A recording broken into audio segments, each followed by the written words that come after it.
વડોદરા જિલ્લાના ડભોઈના ધારાસભ્ય શૈલેષ મહેતાએ ચાંદોદમાં માતાજીના કાર્યક્રમમાં આપેલા નિવેદનથી ચર્ચા જગાવી છે। દશેરા પર્વના સંદર્ભે તેમણે કહ્યું કે સારું કામ કરતા હોય ત્યારે યજ્ઞમાં હાડકાં નાખનાર ઘણા આવે છે।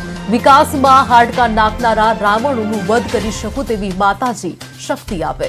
સાથે તેમણે શત્રુઓને રાવણ સાથે સરખાવતા જણાવ્યું કે માતાજી આપણા શત્રુઓ અને હિત શત્રુઓનો નાશ કરે। તેમના નિવેદનને લઈ રાજકીય વલયોમાં વિવાદ ઉભો થયો છે।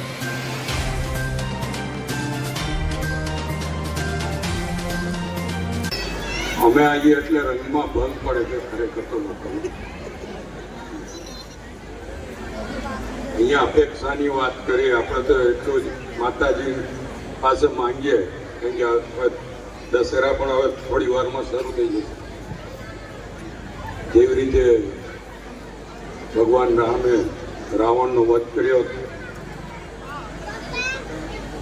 આ વિસ્તારના વિકાસમાં જેટલા રાવણ હોય એનો વધ કરવાની માતાજી મને શક્તિ આપે।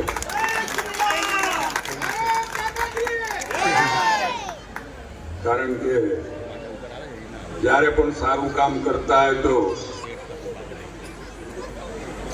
યજ્ઞમાં હાડકાં નાખનારા રાવણો બહુ આવતા હોય છે।